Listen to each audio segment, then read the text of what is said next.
saatnya untuk kami mendengarkan sabda firman-Mu. Urapi hamba-Mu, urapi seluruh yang mendengar, baik yang onsite di tempat ini, di Samirono ini, juga yang online, bahkan juga melalui YouTube. Tuhan berkati, berikan hikmat semuanya. Bapa, layakkan hamba untuk menyampaikan kebenaran-Mu, urapi dengan dua bagian Roh Kudus-Mu. Kami akan sambut firman-Mu di dalam satu nama, Tuhan Yesus Kristus. Haleluya, amin. Shalom, saudaraku. 11 Desember 2022,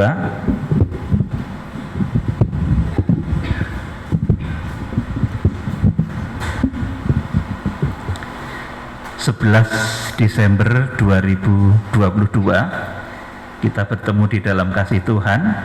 Saya akan sampaikan satu tema firman Tuhan, yaitu mengenai kekuatan kutukan roh antikris.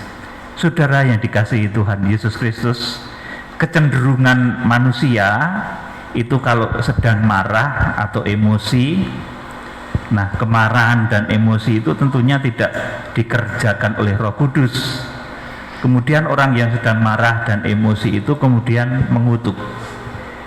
Saudaraku, ini satu karakter yang tidak benar. Saudaraku, jadi ini menjadi kecenderungan manusia, bahkan orang yang sudah percaya Tuhan Yesus, saudaraku. Orang yang percaya Tuhan Yesus tetapi kadar imannya itu belum baik, dia memiliki kecenderungan untuk kalau marah itu kemudian mengutuk. Saudaraku, misalkan, biar kamu nanti celaka masuk jurang, kusumpahi kamu supaya anakmu nanti cacat, seperti itu misalnya. Kusumpahi kamu supaya kamu melarat seumur-umur dan sakit-sakitan. Saudaraku, itulah namanya sumpah serapah dan kutukan. Dan orang yang mengutuk ini bukan hanya orang yang tidak kenal Tuhan Yesus. Orang yang kenal Tuhan Yesus pun masih ada yang memiliki kecenderungan untuk mengutuk. Saudaraku, kemudian saudaraku, kalau saudara mungkin melihat di dalam film dan lain sebagainya, dalam kisah-kisah hikayat itu, saudaraku, ada kutukan mak lampir, kutukan Nyi Jambrong dan lain sebagainya. Saudaraku, di akhir zaman ini juga muncul orang-orang yang mulutnya tidak terjaga, saudaraku. Kemudian sedikit marah, sedikit emosi, kemudian mulutnya itu mengutuk. Ini tidak baik. Saudaraku, saya akan beritahu kepada saudara bahwa kutukan itu bekerja.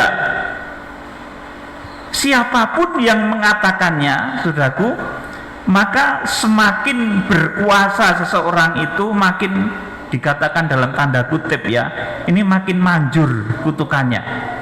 Saudaraku, sebenarnya bagaimana cara kerja kutukan dan sumpah serapah itu? Saudaraku, di sini yang saya akan tekankan adalah ini, bagaimana sebenarnya cara kerja kutukan dan sumpah serapah yang diucapkan oleh manusia, menyumpahi manusia, mengutuki manusia supaya orang yang dikutuki itu mendapat celaka, binasa, masuk jurang, kecelakaan dan lain sebagainya, anaknya cacat dan lain sebagainya. Saudaraku, dikutuk melarat seumur-umuran. Saudaraku, saudara, cara kerja kutukan itu sebetulnya seperti apa tuh, saudaraku?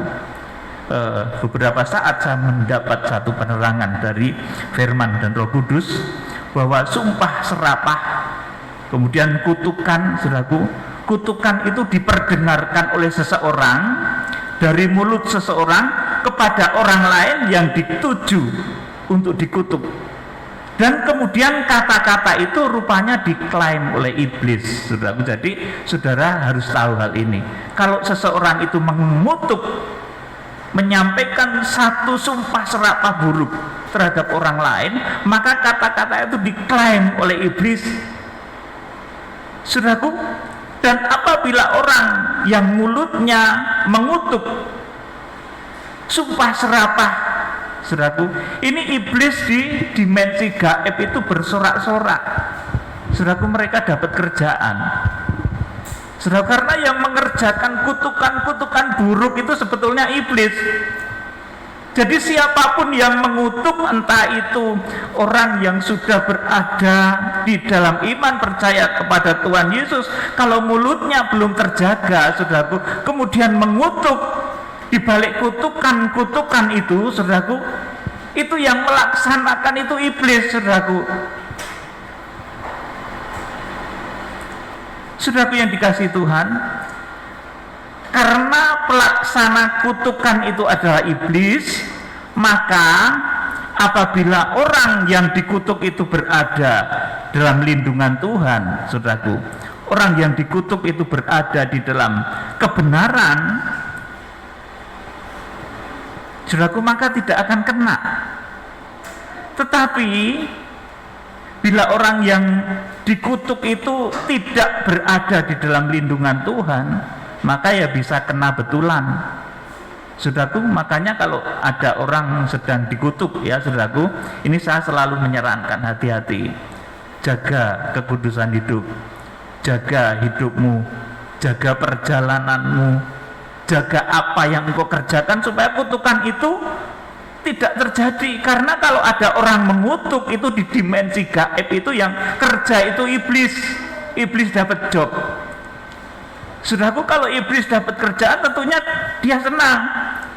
Di alam gaib mereka bersorak-sorai, mereka dapat pekerjaan. Wah, ini akan aku kerjakan. Ucapan buruk, sumpah serapah orang itu yang mengutuki supaya orang itu celaka, akan aku kerjakan. Iblis begitu di dimensi gaib, saudaraku. Nah, supaya terhindar dari kutukan dan sumpah serapah, maka yakinkan hidup saudara ini berada di dalam kebenaran. Langkah-langkah saudara itu kudus, supaya apapun kutukan itu, saudaraku, tidak akan mempan kepada saudara. Nah, saudaraku, makanya kalau orang yang dikutuk itu berada dalam lindungan Tuhan, ya tidak akan berefek apa-apa, saudaraku. Bahkan yang mengutuk itu malah bisa jadi malu sendiri.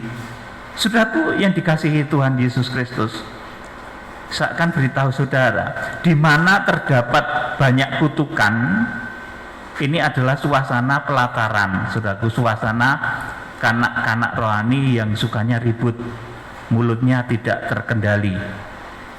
Di akhir zaman, orang-orang yang mulutnya tidak terkendali ini akan sembarangan mengutuk, sembarangan melakukan sumpah serapah, sembarangan melakukan hujat.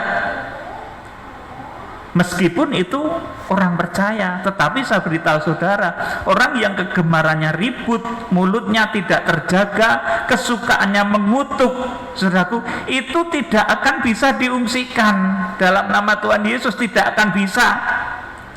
Apalagi harpaso, nanti saya akan beritahu saudara, di mulut orang-orang yang akan tertinggal itu tandanya apa, kemudian di mulut orang-orang yang diungsikan itu tandanya apa, ini nanti akan saya terangkan. Kemudian di mulut orang-orang yang akan harpaso itu tandanya seperti apa.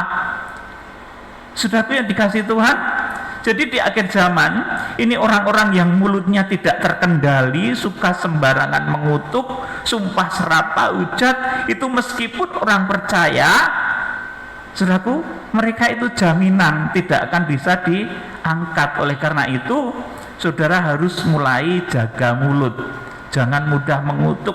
Meskipun saudara marah di dalam hati, tapi saudaraku, tahan, jangan sampai meluap dalam ucapan, dalam kata-kata, apalagi dalam kutukan, dalam sumpah serapah. Itu sangat tidak baik, karena yang mengerjakan sumpah serapah itu iblis. Seperti tadi saya sampaikan, kalau ada seseorang itu sumpah serapah, kamu celaka, celakalah kamu. Seperti itu, saudaraku, iblis itu senang, dia ngerjain betul, saudaraku. Makanya orang yang sedang dikutuki memang kadang-kadang banyak betul, saudaraku, rintangannya di dalam hidupnya. Pas jalan gitu ada saja hambatannya, saudaraku. Oleh karena itu yakinkan, sudah betul-betul berada di dalam Kristus, berada di dalam kebenaran. Saudara, namun saya beritahu saudara bahwa orang-orang yang mulutnya tidak terjaga, mulutnya mudah mengutuk, mulutnya mudah melakukan sumpah serapah, itu ciri orang yang akan tertinggal, tidak akan bisa diungsikan. Di dalam Wahyu pasal 12 ayat yang ke-6 dan ayat yang ke-14 itu nggak bisa. Syarat orang yang diungsikan itu di mulutnya tidak ada dusta.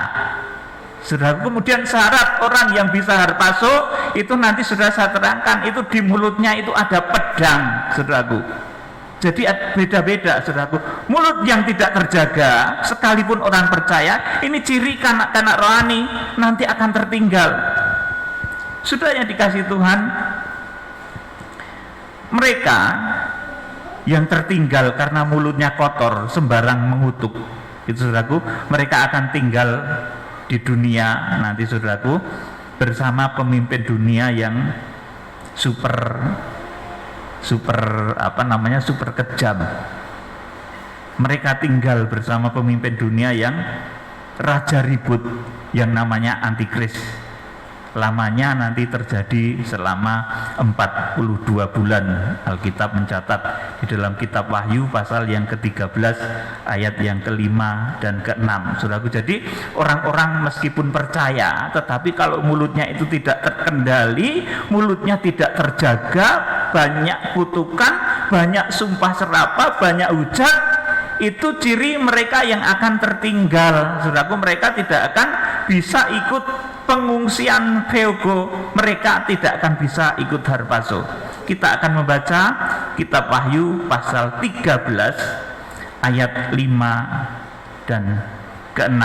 Ini pemimpin dunia di akhir zaman yang namanya Antikris, pemimpin kejahatan yang akan memimpin dunia selama 42 bulan sebelum Tuhan Yesus Kristus datang. Wahyu pasal 13 ayat 5 dan ayat yang ke-6. Dan kepada binatang itu diberikan mulut yang penuh dengan kesombongan dan hujat. Kepadanya diberikan juga kuasa untuk melakukannya 42 bulan lamanya. 6. Lalu ia membuka mulutnya untuk menghujat Allah, menghujat namanya dan kemah kediamannya dan semua mereka yang diam di surga. Amin. Saudaraku, jadi pemimpin dunia yang akan berkuasa selama 42 bulan terakhir sebelum kedatangan Tuhan Yesus Kristus itu adalah pemimpin dunia yang mulutnya penuh hujat, mulutnya tidak terjaga, mulutnya penuh kesombongan, mulutnya penuh sumpah serapah. Maka orang-orang yang tertinggal juga memiliki karakter kurang lebih seperti itu. Orang Kristen tetapi sukanya ribut, orang Kristen tapi mulutnya suka mengutuk, orang Kristen mulutnya suka menghujat. Itu jaminan tertinggal, saudaraku, bukan jaminan terangkat. Itu jaminan orang yang bakal tertinggal. Oleh karena itu tahan sekarang, puasakan mulut kita dari perkataan-perkataan buruk, dari hujatan-hujatan, dari sumpah serapah, dari kutukan. Karena di balik kutukan tadi yang bekerja itu iblis. Di balik kutukan tadi yang bekerja itu roh-roh antikris yang bergentayangan di akhir zaman. Bukan sang antikrisnya. Kalau sang antikrisnya nanti akan mempribadi dalam satu pemimpin dunia yang akan memimpin dunia selama 42 bulan sebelum kedatangan Tuhan Yesus Kristus. Saudaraku yang dikasihi Tuhan, dan orang-orang Kristen yang tertinggal bersama dengan antikris di bumi selama 42 bulan, ini adalah orang Kristen yang mulutnya tidak terjaga, suka mengutuk, suka menghujat, dan suka sumpah serapah. Saya ulangi lagi, orang yang tidak terukur rohaninya, kemudian dia pasti tertinggal. Itu adalah orang-orang Kristen yang tidak terjaga mulutnya, suka mengutuk, suka menghujat, suka sumpah serapah. Saudaraku, keperawanan hati yang dilukiskan di dalam kitab Wahyu pasal 14 itu ditandai dengan mulut yang tidak ada dusta. Saudaraku, itu nanti akan kita baca. Sekarang kita akan membaca dulu Roma pasal 3 ayat 13 dan 19. Ini suasana orang-orang yang nanti itu akan tertinggal. Mereka masih hidup dalam kungkungan Taurat, hidup di dalam kutuk. Saudaraku, Roma pasal 3 ayat 13 sampai 19. Kerongkongan mereka seperti kubur yang ternganga, lidah mereka merayu-rayu, bibir mereka mengandung bisa. Terus Mulut mereka penuh dengan sumpah serapah. iya, mulut mereka penuh dengan sumpah serapah. Kaki mereka cepat untuk menumpahkan darah. Keruntuhan dan kebinasaan mereka tinggalkan di jalan mereka, dan jalan damai tidak mereka kenal. Iya, jalan damai tidak mereka kenal. Ini sukanya ribut. Terus 18, Rasa takut kepada Allah tidak ada pada orang itu. 19. Tetapi kita tahu bahwa segala sesuatu yang tercantum dalam kitab Taurat ditujukan kepada mereka yang hidup di bawah hukum Taurat, supaya tersumbat setiap mulut dan seluruh dunia jatuh ke bawah hukuman Allah. Amin. Saudaraku, jadi orang-orang yang tertinggal di masa antikris, mereka nanti akan bertemu dengan satu masa yang sangat keji dan luar biasa, yang belum pernah terjadi sampai saat ini pun belum pernah terjadi. Saudaraku, itu adalah orang-orang yang tidak bisa menjaga mulutnya. Hatinya itu kotor, hatinya tidak perawan. Saudaraku, tanda dari orang yang hatinya tidak perawan itu, saudaraku, mulutnya kotor, saudaraku.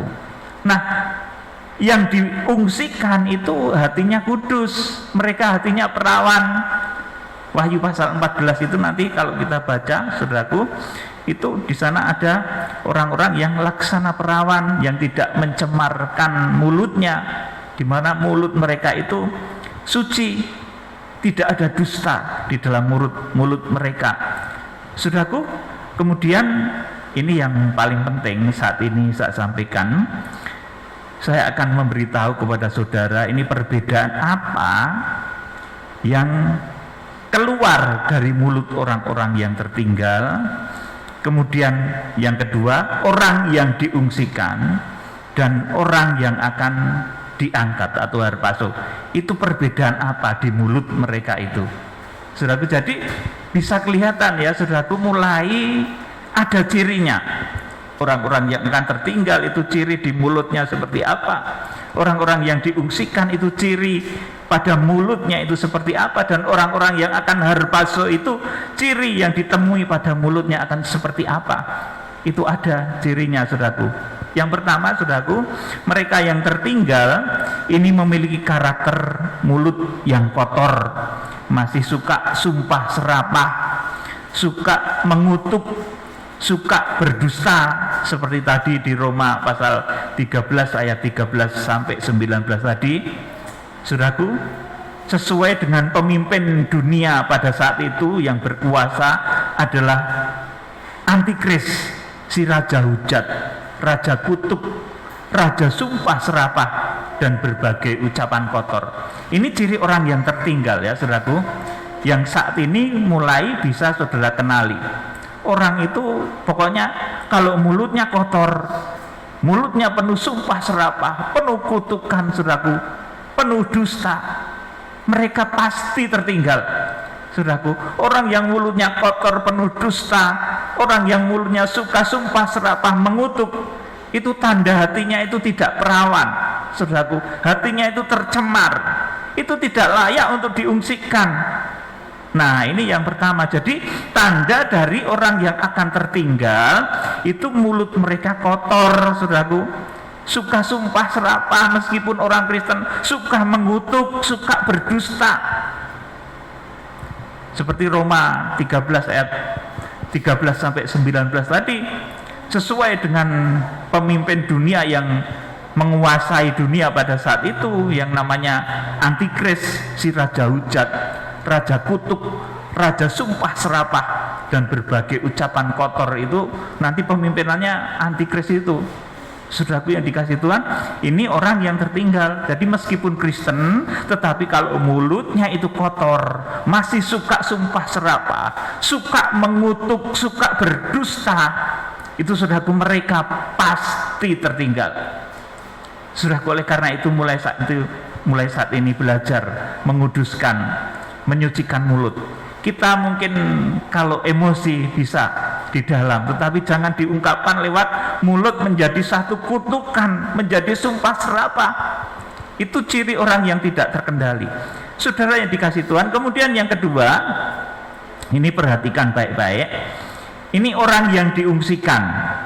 Ini ditulis di dalam kitab Wahyu pasal 12 ayat yang ke-6 dan ayat yang ke-14. Kemudian setelah diungsikan, mereka digambarkan sebagai mereka yang mengikuti anak domba itu kemana saja ia pergi. Wahyu pasal 14 ayat 1 sampai 5 itu. Jadi saudaraku, ini yang diungsikan ya, saudaraku, perhatikan baik-baik. Wahyu 14 ayat 1 sampai 5 itu orang-orang yang diungsikan. Itu ciri mulutnya seperti apa? Ciri mulut dari orang-orang yang akan diungsikan atau theogo, ini belum yang harpaso, saudaraku. Ini baru yang diungsikan nanti. Diungsikan dengan cara Tuhan yang luar biasa, seperti Filipus dipindahkan dari Gaza ke Asdod, seperti Elia dipindahkan dari puncak Gunung Karmel ke Yisrael. Proses pengungsian itu seperti itu.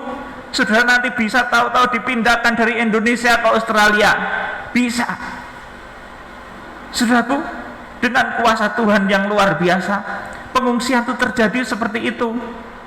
Saudaraku, ciri orang yang diungsikan itu memiliki karakter mulut yang tidak suka berdusta, diam kalau tidak mengerti. Saudaraku, ini karakter mempelai wanita. Jadi kalau namanya mempelai wanita itu ya banyak diam ya, saudaraku, meskipun banyak menyimpan segala sesuatu. Tapi kalau karakter namanya wanita itu kan tubuh ya, saudaraku. Kalau kepala ini memang tugasnya ngomong, saudaraku. Tetapi kalau tubuh itu ya bukan ngomong, pekerjaannya memberi inspirasi, saudara. Kalau ada tubuh ngomong itu malah suaranya nggak baik, saudaraku. Coba saudara, suara apa yang bagus yang dihasilkan oleh tubuh? Tepuk tangan. Nah ini bagus, saudaraku. Kemudian ada lagi, maaf nih, suara kentut, saudaraku. Tut itu, saudaraku, bau, saudaraku. Yang tugasnya ngomong itu kepala, saudaraku. Kalau tubuh itu tugasnya nggak ngomong. Saudara, oleh karena itu mempelai itu dikatakan tidak berdusta. Mereka memiliki karakter pendiam, penurut, sangat berharga bagi Tuhan. Dalam satu ayat dikatakan seperti itu. Kita akan membaca. Ini karakter orang yang diungsikan. Ini belum yang harpaso. Wahyu pasal 14 ayat 4 dan 5. Mereka adalah orang-orang yang tidak mencemarkan dirinya dengan perempuan-perempuan, karena mereka murni sama seperti perawan. Terus? Mereka adalah orang-orang yang mengikuti anak domba itu kemana saja ia pergi. Mereka ditebus dari antara manusia sebagai korban-korban sulung bagi Allah dan bagi anak domba itu. Dan di dalam mulut mereka tidak terdapat dusta, mereka tidak bercela. Amin. Saudaraku, tanda dari orang yang perawan hatinya itu, di mulut mereka tidak terdapat dusta, mereka tidak bercela. Ini nanti yang diungsikan, saudaraku, bersifat, saudaraku, seperti mempelai wanita, diam tapi tidak berdusta. Saudaraku, ini sifat karakter mempelai wanita itu seperti itu, saudaraku. Dan di dalam mulut mereka tidak terdapat dusta, mereka tidak bercela. Ini karakter orang yang diungsikan, meskipun tidak khotbah ya, saudaraku, meskipun tidak KKR kesana kemari, tetapi kalau orang itu taat, kemudian bisa menjaga mulutnya itu tidak ada dusta, tidak ada cela, mereka adalah orang-orang yang layak untuk diungsikan. Jadi ciri dari orang yang hatinya perawan itu mulutnya tidak terdapat dusta. Nah, nanti yang dipilih oleh Tuhan untuk diungsikan itu orang-orang yang hatinya perawan, bukan perawan secara jasmani. Kalau perawan secara jasmani nanti cuma anak-anak kecil nanti yang ada di sana, remaja-remaja, yang ibu-ibu nanti nggak ikut diungsikan. Saudaraku, jadi keperawanan hati itu tandanya mulutnya tidak terdapat dusta, mereka tidak bercela. Kemudian saudaraku, yang ketiga, ini orang-orang yang harpaso, orang-orang yang langsung dibawa lari kepada Allah dan ketahtanya. Wahyu pasal 12 ayat 5. Ini di dalam mulutnya cirinya itu seperti apa? Saudaraku, saya akan beritahu ini. Ternyata dari mulut saja bisa mulai kentara sekarang ini. Orang-orang yang tertinggal, orang-orang yang nanti diungsikan, orang-orang yang tertinggal tadi cirinya apa? Saudaraku, ribut, cirinya suka mengutuk, cirinya suka menghujat, cirinya suka sumpah serapah. Ini ciri orang yang tertinggal. Kemudian ciri orang yang diungsikan itu memiliki karakter mulut yang tidak suka berdusta, diam, kemudian memiliki karakter mempelai. Ini kemudian dituliskan di dalam Wahyu pasal 14 ayat 4 sampai 5. Ini yang harpaso, yang langsung dipindahkan seperti Filipus dari Gaza ke Asdod. Nanti dipindahkan karena akan ada apa di dunia? Karena akan ada antikris, bukan karena akan ada bencana.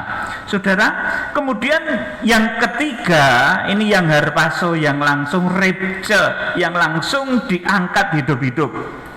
Itu memiliki karakter mulut anak laki-laki. Ini seperti apa maksudnya, saudaraku? Seperti Musa, seperti Tuhan Yesus. Karakter laki-laki itu apa, saudaraku? Karakter laki-laki itu adalah bisa menabur benih firman. Jadi di dalam dirinya ada pembukaan rahasia firman. Ini karakter anak laki-laki. Kalau karakter wanita tadi diam tetapi taat, tidak ada dusta. Karena memang kapasitasnya sebagai wanita itu bukan kepala, saudaraku. Dia diam taat. Ini karakter mempelai wanita. Kemudian yang karakter orang-orang yang harpaso itu memiliki karakter mulut anak laki-laki. Ini seperti Tuhan Yesus, seperti Musa. Karakter penabur benih firman, penabur benih mempelai pria. Artinya dari mulutnya itu tidak sekedar diam, tetapi saudaraku, menyuarakan firman kebenaran. Mulutnya tidak sekedar diam dan tidak ada dusta. Kalau yang diungsikan tadi diam dan tidak ada dusta, tetapi yang harpaso ini, saudaraku, dari mulutnya ini menyuarakan firman kebenaran, menyuarakan pembukaan rahasia firman. Oleh karena itu mereka digambarkan karakter laki-laki surga. Itu dari mulutnya keluar pedang. Saudaraku, kalau nanti kita baca di dalam Wahyu pasal 1 ayat 16, itu karakter Tuhan Yesus yang dipercayakan kepada ketujuh bintang, itu memiliki karakter anak laki-laki. Kemudian Wahyu pasal 12 ayat yang kelima, itu karakter anak laki-laki juga. Kemudian Wahyu pasal 19 ayat 14 sampai 15, itu karakter anak laki-laki. Sudah, kita akan membaca sekarang Wahyu pasal 1 ayat 16 dulu. Ini karakter orang-orang yang harpaso. Itu dari mulutnya keluar pedang.